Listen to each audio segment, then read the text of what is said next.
20 million people under the care of the UNHCR. Do you think sometimes the numbers are so huge that people almost just start seeing statistics? If they know of the numbers at all, and many people don't, but if they do you think they just start seeing blocks of people, blocks of numbers rather than individuals? Yeah, I do. And that's even, the numbers are even higher. In fact, it's 40 to 50 million that are displaced and uprooted.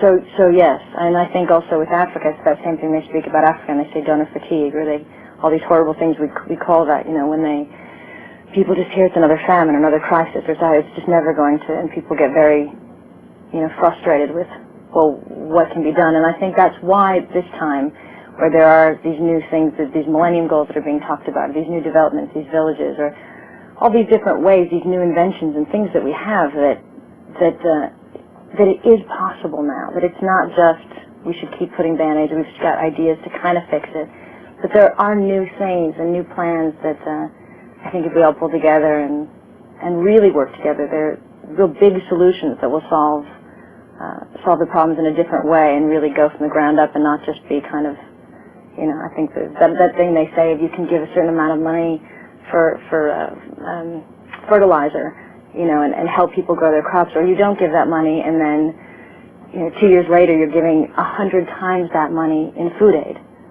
So we need to start thinking in that different way and doing preventative measures. That must make you particularly then frustrated about the crisis that seem forgotten somehow. I mean, we have heard a lot about Darfur this year, and it's right that we have. It's got the attention the world should be giving it.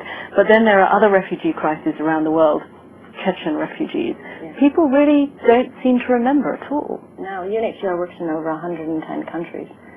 So, yes, there are so many. And why Afghanistan is one that I think that people really feel it has been, been taken care of, is on its way. People are returning. And I saw a lot of people recently. I was in Pakistan. I saw a lot of people getting in trucks and just crying, and even UNHCR staff concerned, knowing that they're going into an area that's not developed, that there's no school, there's no water, but they're returning back because they cannot stay. And all of us on the outside are saying, "Oh, good, there's movement. Oh, good, there's development." And really, it's not developed enough. And then there are so many things going on in the world, and it's overwhelming. What more can be done? Condoleezza Rice today was saying America has taken in more refugees than any other country, 50,000 I think it is this year. What more should we be doing? Well, I think, and like we were discussing, America was founded on refugees, so we have we have the ability to take in a lot. We're a very wealthy country. But yes, America has taken in 50,000. There are over 17 million. And many other countries that don't have the wealth that America has have taken in a burden that's equal. But I do think, I'm somebody who's been learning about the 0.7. I've been learning about what the other countries in Europe have done. I do feel America should step up. I think we can. I think the American people are certainly generous, good, compassionate people. They would want to. They would want their government to. If the people understood what exactly that is, I do believe they would encourage their government. And I know we can afford it. I hope we do.